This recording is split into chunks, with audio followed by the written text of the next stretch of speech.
ഭൗതിക ജീവിതത്തിലേക്ക് കാലെടുത്തു വച്ച മനുഷ്യന് തന്റെ പിതാവ്, മാതാവ്, കുടുംബക്കാര് ആദ്യം നൽകേണ്ടത് ഭക്ഷണമാണ്. ഭക്ഷണം എന്ന് വെച്ചാൽ മധുരമുള്ള ഭക്ഷണം. മധുരം നൽകൽ സുന്നത്താണ്. ജനിച്ച കുഞ്ഞിന് മധുരം നൽകൽ സുന്നത്താണ്. സയ്യിദുനാ മുഹമ്മദുർ റസൂൽ സല്ലല്ലാഹു അലൈഹി വസല്ലമ തങ്ങളുടെ നാട്ടിലൊരു പതിവുണ്ടായിരുന്നു. ജനിച്ച കുഞ്ഞുങ്ങളെ എടുത്തിട്ട് അവരുടെ ഉമ്മമാര് അല്ലെങ്കിൽ പിതാക്കന്മാര് ജനിച്ച കുഞ്ഞുങ്ങളെ എടുത്തിട്ട് നബി സല്ലല്ലാഹു അലൈഹി വസല്ലമ തങ്ങളുടെ ഹദറത്തിൽ വരും. എന്തിന്? അവിടുത്തെ വായയിൽ വെച്ച് ചവച്ചരച്ച കാരക്കയുടെ അംശം ശ്രദ്ധിക്കണം. മുത്ത് നബി സല്ലല്ലാഹു അലൈഹി വസല്ലമ തങ്ങളുടെ ഉമനീര് കലർന്ന, പരിശുദ്ധമായ ഉമനീർ കലർന്ന, തുപ്പുനീര് കലർന്ന കാരക്കയുടെ അംശം എൻ്റെ കുഞ്ഞിന് ഭൗതിക ജീവിതത്തിലെ ആദ്യ ഭക്ഷണമായി ലഭിക്കണം എന്നാഗ്രഹിച്ചുകൊണ്ട് മദീന മുനവ്വറയിൽ, മക്കത്തുൽ മുക്കറമയിലും മദീന മുനവ്വറയിലും അറബ് സമൂഹം, സ്വഹാബി വര്യന്മാർ നബി സല്ലല്ലാഹു അലൈഹി വസല്ലമ തങ്ങളുടെ ഹദ്റത്തിൽ വരാറുണ്ടായിരുന്നു. ഇത് വലിയൊരു പാഠമാണ്. ഭൂമിയിൽ ജനിച്ചു വീണ മനുഷ്യന് ആദ്യമായി നൽകേണ്ടത് പഴങ്ങൾ കൊണ്ടുള്ള മധുരമാണ്. ഈത്തപ്പഴത്തിൻ്റെയോ കാരക്കയുടെയോ മധുരം ഈ നാട്ടിലിനി ജനിച്ചു വീഴുന്ന കുഞ്ഞുങ്ങൾക്ക് ലഭിക്കാൻ നിങ്ങൾ അവസരമുണ്ടാക്കണം. അത് സുന്നത്തുർ റസൂൽ സല്ലല്ലാഹു അലൈഹി വസല്ലം. ചില സ്ഥലത്തൊക്കെ കൽക്കണ്ടം എന്ന് പറയും. കൽക്കണ്ടം എന്താ പറയുക ഇവിടെ? അത് കൊടുക്കലുണ്ടോ? ഉണ്ടോ? അറിയില്ല. ഇവിടെ എന്താ കൊടുക്കല്? ഇവിടെ എന്താ പതിവ്? അറിയില്ല. നിങ്ങളിവിടെ അല്ലേ? വേറെ നാട്ടില്? എന്താ ഇവിടെ പതിവ്? പതിവേ ഇല്ലേ? ഇവിടെ പതിവേ ഇല്ലേ? അല്ലാഹുവേ, ഇവിടെ അങ്ങനെ ഇല്ലേ? അതിപ്പോ പെണ്ണുങ്ങളോട് ചോദിക്കേണ്ടി വരും. ഇവിടെ മധുരമില്ലേ? ഉണ്ട്. അല്ലാഹു അലം. ഇല്ല. മധുരം കൊടുക്കലുണ്ട്. ഉണ്ട്. തേനോ അല്ലെ എന്തേലും ഉണ്ട്. ഈത്തപ്പഴത്തിന്റെ. അപ്പം മതി, അത് പറഞ്ഞാൽ മതി. അത് കൊടുക്കണം. ഞാൻ വേറൊരു കാര്യം പറയാം. നിങ്ങൾക്ക് പറ്റുമെങ്കിൽ നിങ്ങളുടെ ഈ മഹല്ലിൽ, ഇതിൻ്റെ പരിസര മഹല്ലിൽ ദാക്കിറായ, സ്വാലിഹായ, ദാക്കിറായ ഒരു മനുഷ്യനുണ്ടെങ്കിൽ ആ മനുഷ്യന്റെ വായക്കകത്തിട്ട് ചവച്ചരച്ച ഈത്തപ്പഴത്തിന്റെ മധുരമാണ് കുഞ്ഞുങ്ങൾക്ക് കൊടുക്കുന്നതെങ്കിൽ ആ കുഞ്ഞ് അത്ഭുതകരമായ ആരോഗ്യമുള്ള, ബുദ്ധിശക്തിയുള്ള, ഈമാനിക ശക്തിയുള്ള ഒരാളായി വളരും. മനസ്സിലാക്കണം. അങ്ങനുണ്ട്. ചില ഗുണങ്ങൾ അങ്ങനെയാണ്. നമ്മൾ പ്രതീക്ഷിക്കാത്തതിൽ നിന്നാണ് ചില ഗുണങ്ങൾ ഉണ്ടാവുക. മുഅ്മിനീങ്ങളുടെ നാവിനും മുഅ്മിനീങ്ങളുടെ ഉമനീരിനും മുഅ്മിനീങ്ങളുടെ കൈവിരലുകൾക്കൊക്കെ ശ്രദ്ധുണ്ട്. അതിനൊക്കെ ഗുണങ്ങളുണ്ട്. ഒരു തളികയിൽ നിന്ന് ഒന്നിച്ച് ഭക്ഷണം കഴിക്കാൻ പറഞ്ഞതിൻ്റെ പിന്നിലെ ഹിക്മത്ത് എന്താണ് നിങ്ങൾ മനസ്സിലാക്കിയിട്ടുണ്ടോ? ഒരു തളികയിൽ ഒന്നിച്ചിരുന്ന് ഭക്ഷണം കഴിക്കാൻ പറഞ്ഞതിന് ഒരുപാട് ഗുണങ്ങളില്ലേ? ഒരു തളികയിൽ ഒന്നിച്ചിരുന്ന് ഭക്ഷണം കഴിക്കാൻ പറഞ്ഞതിന് ഒരുപാട് ഗുണങ്ങളുണ്ട്. അപ്പോ നമ്മളെ വിഷയം എവിടെയാണ്? രാവിലത്തെ ഭക്ഷണം. നാളെ മുതൽ ഇൻഷാ അല്ലാഹു തൗഫീഖ് നൽകട്ടെ. അല്ലാഹു നിങ്ങൾക്കതിന് ഭാഗ്യം നൽകട്ടെ. എന്തിന്? സ്വർഗത്തിലെ പഴം കഴിക്കാനല്ല, സ്വർഗത്തിലെ പഴങ്ങൾ കഴിക്കാനല്ല. എല്ലാ ദിവസത്തിൻ്റെയും ആദ്യത്തിൽ, എല്ലാ ദിവസത്തിൻ്റെയും തുടക്കത്തിൽ നിങ്ങൾക്ക് പഴം ഭക്ഷണമാക്കാൻ കഴിഞ്ഞാൽ അപ്പോൾ ഒരു മനുഷ്യൻ എപ്പോഴാണ് ഭക്ഷണം കഴിച്ച് തുടങ്ങേണ്ടത്? ചോദ്യം 1. ഉത്തരം. അപ്പൊ ഖുർആൻ പറഞ്ഞ മറുപടി എന്ത്? ഖുർആൻ എന്താ പറഞ്ഞത്? നിങ്ങൾ രോഗികളാവാതിരിക്കാൻ ഭക്ഷണം കഴിക്കണം. അപ്പൊ നമ്മൾ പറഞ്ഞു ഞങ്ങൾ ഭക്ഷണം കഴിക്കാറുണ്ട്. അപ്പൊ ഖുർആന്റെ ഭാഗത്ത് നിന്ന് മറുപടി നിങ്ങൾക്ക് ഭക്ഷണം കഴിക്കാൻ അറിയില്ല. അപ്പൊ നമ്മൾ ചോദ്യം അതെങ്ങനെയാ കഴിക്കേണ്ടത്? അതിൻ്റെ മറുപടിയാണ് പറയുന്നത്. ഭക്ഷണം എന്ന വിഷയം വരുമ്പോൾ അവിടെ 4 കാര്യങ്ങളുണ്ട്. എപ്പോഴാണ് ഭക്ഷണം കഴിക്കേണ്ടത്? ഒരു മനുഷ്യൻ ഒരു ദിവസത്തിലെ ആദ്യത്തെ ഭക്ഷണം കഴിക്കേണ്ടത് പ്രഭാതത്തിലാണ്. അത് പഠിപ്പിക്കുന്ന മാസമാണ് ഷഹ്റു റമദാൻ.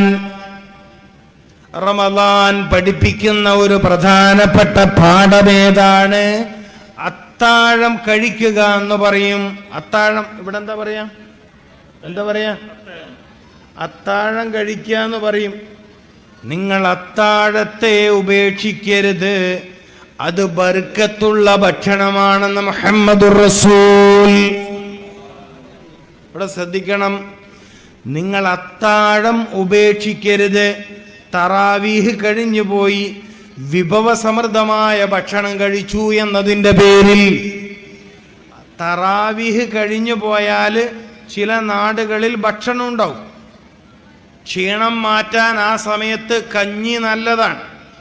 മഞ്ഞളും ജീരകവും തേങ്ങാപ്പാലും ചേർത്ത കഞ്ഞി തറാവീഹ് കഴിഞ്ഞാൽ ശരീരത്തിന് ഉന്മേഷം നൽകുന്നതും വയറിന് ഉന്മേഷം നൽകുന്നതും പിറ്റേന്നത്തെ നോമ്പിന് ശരീരത്തെ സജ്ജമാക്കുന്നതുമാണ്. പക്ഷെ സാധാരണ കഞ്ഞി ആയാൽ പോരാ, വെളുത്ത കഞ്ഞി പറ്റൂല, ഇത്തിരി മഞ്ഞ കളറ് വേണം. പെണ്ണുങ്ങൾക്കാണ് ഈ പറഞ്ഞു കൊടുത്തത്. അടുത്ത റമദാൻ ഓർമ്മിച്ചോട്ടെ. ഏത് റമദാൻ അല്ലേ? ആയില്ലേ, ഇനിയിപ്പോൾ 4-5 മാസമേ ഉള്ളൂ. അപ്പൊ റമദാനിലേക്ക് എൻ്റെ സഹോദരിമാർ ഓർമ്മിച്ചു വെക്കുക. റമദാൻ വലിയ പാഠങ്ങളാണ്. റമദാൻ നൽകുന്ന വലിയ പാഠങ്ങളിൽ ഒരു പാഠം, ഒരു മനുഷ്യൻ എപ്പോഴാണ് ഭക്ഷണം കഴിച്ചു തുടങ്ങേണ്ടത്? നിങ്ങൾ ശ്രദ്ധിക്കേ, ഒരു മനുഷ്യൻ എപ്പോഴാണ് ഭക്ഷണം കഴിച്ചു തുടങ്ങേണ്ടത്? പുലർച്ചെ 5 മണിക്ക് മുമ്പ്. സയ്യിദുനാ മുഹമ്മദുർ റസൂൽ സല്ലല്ലാഹു അലൈഹി വസല്ലമ തങ്ങൾ നമ്മെ പഠിപ്പിച്ച വേറൊരു കാര്യമുണ്ട്. അത്താഴത്തിന് ഏറ്റവും നല്ല ഭക്ഷണം പഴമാണ്. നിങ്ങൾ ശ്രദ്ധിക്ക്, നിങ്ങളിവിടെ ശ്രദ്ധിച്ചാൽ വലിയ ഗുണം കിട്ടും. ഹോസ്പിറ്റലിൽ പോകുന്നതിൻ്റെ എണ്ണം കുറയും, ശരീരത്തിൻ്റെ രോഗത്തിൻ്റെ ശക്തി കുറയും, അവയവത്തിന് ശക്തി വർദ്ധിക്കും. കുറച്ച് കാര്യങ്ങൾ ശ്രദ്ധിച്ചാൽ മതി. എല്ലാവരുടെയും നിത്യജീവിതത്തിൽ ആവശ്യമുള്ള കാര്യമാണ് പറയുന്നത്. ആർക്കും ഇത് ഉപേക്ഷിക്കാൻ കഴിയില്ല. ആർക്കും ഉപേക്ഷിക്കാൻ പറ്റാത്ത പരിശുദ്ധ ഇസ്ലാമിന്റെ പരിശുദ്ധ റസൂൽ സല്ലല്ലാഹു അലൈഹി വസല്ലമ തങ്ങളുടെ അധ്യാപനങ്ങളാണ് പറയുന്നത്. അപ്പോ എപ്പോഴാണ് ഭക്ഷണം കഴിക്കേണ്ടത്? ഭക്ഷണം ശരീരത്തിൽ ഏറ്റവും ഗുണം ചെയ്യുന്ന സമയം. നിങ്ങളിൽ എത്രയോ ആളുകൾ ഹൃദയത്തിന് രോഗമുള്ളവരാണ്.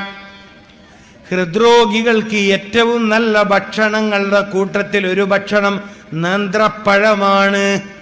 അജുവ കഴിക്കും പോലെ. മനസ്സിലാക്കണം, നിങ്ങൾ അജുവ എന്ന ഈത്തപ്പഴത്തെക്കുറിച്ച് കേട്ടിട്ടുണ്ടോ? ഇമാം അലി റളിയല്ലാഹു തആല അൻഹു പറഞ്ഞിട്ടുണ്ട്, ഒരു ദിവസം ഒരു അജുവയെങ്കിലും കഴിക്കണം. നമുക്ക് കിട്ടുമോ? കേരളീയർക്ക് എവിടെ അജുവ കിട്ടാൻ? കേരളീയർക്ക് എവിടെയാണ് അജുവ കിട്ടാൻ? ഇനി കിട്ടുമെങ്കിൽ തന്നെ 2500 രൂപ 3000 രൂപയൊക്കെ വില കൊടുത്ത് അജുവ വാങ്ങാൻ നമ്മൾക്ക് എല്ലാവർക്കും കഴിയുമോ? കഴിയില്ല. അതുകൊണ്ട് വെളിയങ്കോട് ഉമർ ഖാലി റളിയല്ലാഹു തആല കേരളീയ പണ്ഡിതന്മാരിലെ രാജാക്കന്മാരിലൊരാൾ, കേരളീയ പണ്ഡിതന്മാരിലെ രാജാക്കന്മാരിലെ ഒരാൾ വെളിയങ്കോട് ഉമർ ഖാലി റളിയല്ലാഹു തആല സ്വാതന്ത്ര്യ സമര ചരിത്രത്തിലെ നായകന്മാരിൽ ഒരാൾ.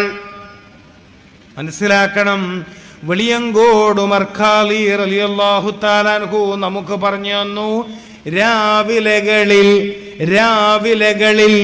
പഴുത്ത് പാകമായ നേന്ത്രപ്പഴം, ഏത്തപ്പഴം നിങ്ങൾ കഴിക്കുക. നേന്ത്രപ്പഴം തന്നെയല്ലേ ഇവിടെ പറയാ, ഇല്ലേ? അതെ, പഴുത്ത്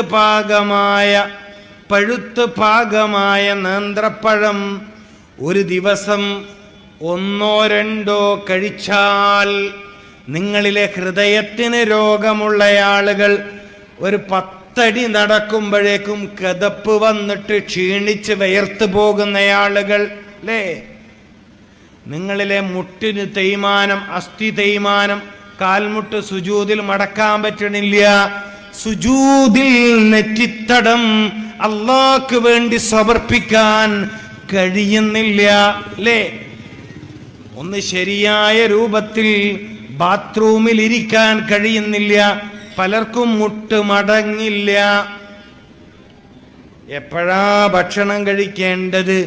നാളെ മുതൽ നിങ്ങൾ ഈ സദസ്സിലിരിക്കുന്ന ഭാഗ്യവതികളും ഭാഗ്യവാന്മാരും സുബ്ഹ് നിസ്കാരം അതിനു മുൻപോ അല്ലെങ്കിൽ സുബ്ഹ് നിസ്കരിച്ച ഉടനെയോ പഴുത്ത് പാകമായ നേന്ത്രപ്പഴവും വീട്ടിലുണ്ടെങ്കിൽ ഈത്തപ്പഴവും കഴിക്കും. നിങ്ങളുടെ വീട്ടിൽ കഴിക്കാൻ ഈത്തപ്പഴമില്ലെങ്കിൽ നിങ്ങളുടെ വീട്ട് പട്ടിണിയിലാണെന്ന് റസൂലുള്ളാഹി. ഈത്തപ്പഴമില്ലാത്ത വീട്, കാരക്കയില്ലാത്ത വീട് പട്ടിണിയിലാണ്, പട്ടിണിക്കാരുടെ വീടാണ്. ഞാൻ നിങ്ങളോട് ഈ സദസ്സിൽ ഒരു കാര്യം പറഞ്ഞിട്ടുണ്ട്, നിങ്ങളിൽ പലർക്കും ഭക്ഷണം കഴിക്കാൻ അറിയില്ല. എന്ന് വെച്ചാൽ അവനവന്റെ ശരീരത്തിന് ആവശ്യമുള്ള ഭക്ഷണം കഴിക്കാൻ അറിയില്ല. ഇപ്പോൾ നിങ്ങൾ ഈ നാട്ടില് എല്ല് രോഗമുള്ള ഒരുപാട് ആളുണ്ടാവും. അവര് ആഴ്ചയിൽ 2 ദിവസം ബീൻസ് എന്നല്ലേ പറയാ? എനിക്ക് പേടി എന്താ, ഞാൻ കണ്ണൂരിന്ന് പേര് ബീൻസ് എന്ന് പറയില്ലേ, ആ ലൈറ്റ് പച്ച കളറിലുള്ള ആ പയർ, നീളമുള്ള സംഭവമല്ല, ഓക്കെ അല്ലേ? പിന്നെ അമരാന്ന് പേരുള്ള ഒരു പയറുണ്ട്, അമരപ്പയർ, കുറച്ച് വീതിയുള്ള എന്താ ഇത് കഴിക്കണം. ആഴ്ചയിൽ 2 ദിവസം ബീൻസ്, ആഴ്ചയിൽ 2 ദിവസം അമര, ആഴ്ചയിൽ 2 ദിവസം ബ്രോക്കോളി എന്ന് പറഞ്ഞിട്ടൊരു സാധനമുണ്ട്. നമ്മുടെ ഈ കോളിഫ്ലവറിന്റെ പച്ച, മനസ്സിലാവുന്നുണ്ടോ? കോളിഫ്ലവർ എന്ന് പറഞ്ഞാൽ എല്ലാവർക്കും അറിയും, അല്ലേ? അതിൻ്റെ പച്ച കളറിൽ വരുന്ന ഒരു വെജിറ്റബിളാണ് ബ്രോക്കോളി. അപ്പം മുട്ട് തേയ്മാനം എന്ന് പറഞ്ഞിട്ട് മംഗലാപുരത്ത് ഇടയ്ക്കിടെ പോണ്ടി വരൂല. നിങ്ങളിത് കഴിച്ചു നോക്കി. ഈ ക്ലാസ് നിങ്ങൾക്ക് ജീവിതത്തിൽ ഉപകാരപ്പെടും. നിങ്ങളിത് കഴിക്കുക. പക്ഷെ ഒരിക്കൽ കഴിച്ച് പിന്നെ അടുത്ത കൊല്ലമല്ല കഴിക്കേണ്ടത്. അങ്ങനെയൊരു സ്വഭാവം. ബീൻസ് കഴിക്കാൻ പറഞ്ഞ് ഈ ആഴ്ച ഏതായാലൊന്ന് അത് കഴിച്ചു നോക്കാം, പിന്നെ അടുത്ത ആഴ്ച കിട്ടുകയും കഴിച്ചില്ലെങ്കിൽ. അങ്ങനെയല്ല, ആഴ്ചയിൽ 2 ദിവസം. പെണ്ണുങ്ങന്മാരെ ശ്രദ്ധിക്കണ്ടോ? അവിടെ പെണ്ണുങ്ങന്മാർക്ക് ഇതെല്ലാം പറഞ്ഞു കൊടുക്കേണ്ടത്. ആഴ്ചയിൽ 2 ദിവസം ബീൻസ്, 2 ദിവസം പറയും അമര, അല്ലേ? അമര. ആഴ്ചയിൽ 2 ദിവസം കിട്ടുമെങ്കിൽ ബ്രോക്കോളി, അത് കിട്ടില്ലെങ്കിൽ മുതിര എന്ന് പറഞ്ഞിട്ടൊരു സാധനമുണ്ട്, മുതിര. അല്ല, കണ്ടിട്ടും അതിൻ്റെ പേര് കേട്ടിട്ടും കാലത്രയായി. എൻ്റെ പ്രിയപ്പെട്ടവരെ, ശരീരത്തിന് ആവശ്യമുള്ളത് കണ്ടെത്തിയിട്ട് ഭക്ഷണമായി കഴിക്കണം. കുലൂ, നിന്റെ ശരീരത്തിന് ആവശ്യമുള്ള വസ്തുക്കളെ കണ്ടെത്തിയിട്ട് നീ ഭക്ഷണം കഴിച്ചാൽ നിനക്ക് രോഗം വരില്ല എന്നാണ് അതിൻ്റെ അർത്ഥം. അങ്ങനെ അതിൻ്റെ അർത്ഥം. ഭക്ഷണം കഴിക്കൂ എന്ന് പറഞ്ഞാൽ അതിൻ്റെ അർത്ഥം എന്താണ്? നിന്റെ ശരീരത്തിന് ആവശ്യമുള്ള വസ്തുക്കളെ നീ കണ്ടെത്തണം. എന്നിട്ടത് കഴിക്കേണ്ടുന്ന രൂപത്തിൽ കഴിക്കണം. അപ്പൊ ഭക്ഷണം കഴിക്കുന്നുണ്ടോ? കഴിക്കുന്നുണ്ട്. ഗുണമുണ്ടോ? ഗുണമില്ല.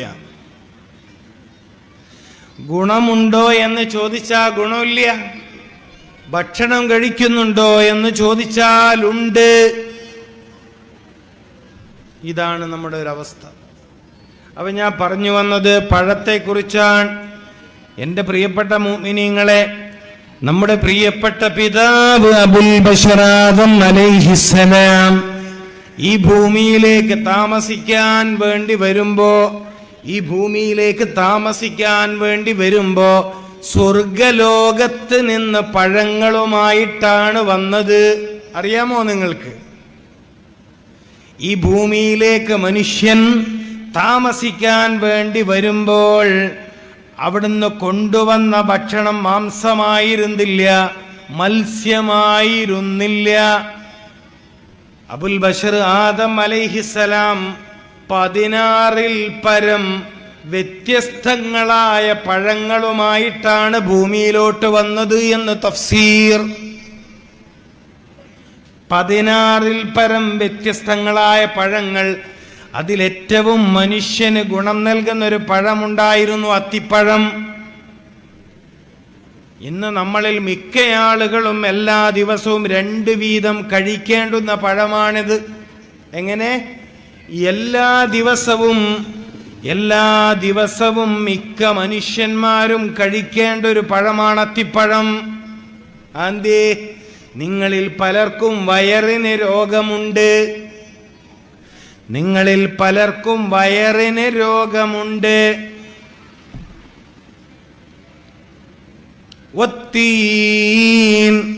ഞാൻ ഇന്ന് പ്രസംഗം തുടങ്ങുമ്പോൾ പരിശുദ്ധ ഖുർആനിലെ സൂറത്തുത്തീൻ, അത്തിയെ തന്നെയാണ് സത്യം. അത്തിമരത്തെ അല്ലെങ്കിൽ അത്തിപ്പഴത്തെ, അത്തിയെ തന്നെയാണ് സത്യം. ലഖദ് ഖലഖനൽ ഇൻസാന ഫീ അഹ്സനി തഖ്വീം. നിശ്ചയം മനുഷ്യനെ ഏറ്റവും മനോഹരമായ സ്ട്രക്ചറിൽ, ശൈലിയിൽ, അനാട്ടമിക്കലി, ഫിസിയോളജിക്കലി ഏറ്റവും ഹെൽത്ത്ഫുള്ളായ, ഏറ്റവും ആരോഗ്യപരമായ, ഏറ്റവും സൗന്ദര്യമായ രൂപത്തിലാണ് മനുഷ്യനെ നാം പടച്ചത് എന്ന് പറയാൻ ലഖദ് ഖലഖനൽ ഇൻസാൻ, നിശ്ചയം നാം മനുഷ്യനെ പടച്ചിരിക്കുന്നു, ഫീ അഹ്സനി തഖ്വീം, ഏറ്റവും ചൊവ്വായ, ഏറ്റവും കരുത്തുള്ള, ഏറ്റവും മനോഹരമായ. ഇതൊരുപാട് വിശദീകരണം ആവശ്യമുള്ള ആയത്താണ്. ഏറ്റവും മനോഹരമായ രൂപത്തിലാണ് മനുഷ്യനെ നാം പടച്ചത് എന്ന് പറയാൻ, ഇങ്ങനെ ഒരു കാര്യം പറയാൻ അല്ലാഹു ആദ്യം സത്യം ചെയ്തത് ഏത് പഴത്തെ കൊണ്ടാണ്? വത്തീൻ. നിങ്ങളിൽ ചിന്തിക്കാൻ കഴിവുള്ളവർ ചിന്തിക്കുമെന്നാണ് ഞാൻ വിശ്വസിക്കുന്നത്. വത്തീൻ, ഈ പഴവുമായിട്ടാണ് ആദം അലൈഹിസ്സലാം ഭൂമിയിലേക്ക് വന്നത്. എന്തെല്ലാം ഗുണങ്ങളാണ്! മൂത്രാശയ രോഗങ്ങളെ ഇല്ലായ്മ ചെയ്യാൻ കഴിവുള്ള പഴമാണിത്. ഉദര സംബന്ധമായ അൾസർ പോലോത്ത ആസിഡിറ്റിയുടെ കംപ്ലൈൻറ്റുകൾക്ക്, വയറ് പുകച്ചില്, നെഞ്ചരിച്ചില്, അതുപോലെ തന്നെ പൈൽസിൻ്റെ കംപ്ലൈൻറ്റുകൾ, അർശസിൻ്റെ കംപ്ലൈൻറ്റുകൾ ഒക്കെ ഇല്ലായ്മ ചെയ്യാൻ കഴിയുന്ന അമൂല്യ ഗുണമുള്ള പഴമാണ് അത്തി. എന്നതിനേക്കാൾ അത്തിപ്പഴത്തിൻ്റെ വലിയ ഗുണം എന്താണ്? മനുഷ്യ ശരീരത്തിൻ്റെ പ്രതിരോധ ശക്തിയെ അത് വർദ്ധിപ്പിക്കും. നമ്മൾ ചോദിച്ചല്ലോ, രോഗം വന്ന് ചികിത്സിക്കുന്നതാണോ നല്ലത്, രോഗം വരാതെ സൂക്ഷിക്കലാണോ നല്ലത്? ഒരു മനുഷ്യന് ഈ ദുനിയാവിൽ ഏറ്റവും ആവശ്യം പ്രതിരോധമാണ്, പ്രതിരോധശേഷിയാണ് ആവശ്യം. മനുഷ്യ ശരീരത്തിൻ്റെ പ്രതിരോധശേഷി ശക്തിപ്പെടുത്താൻ ഒരു പക്ഷേ ശ്രദ്ധിക്കണം, മനുഷ്യൻ്റെ ശരീരത്തിൻ്റെ പ്രതിരോധശേഷി ശക്തിപ്പെടുത്താൻ മുലപ്പാൽ കഴിഞ്ഞാൽ ഒരു പക്ഷേ അത്തിപ്പഴത്തോളം നിങ്ങളെ സഹായിക്കുന്ന വേറെ വസ്തു ഇല്ല. നിങ്ങൾ ചിന്തിക്കുക. നിങ്ങൾ മനസ്സിലാക്കേണ്ട കാര്യമാണ്.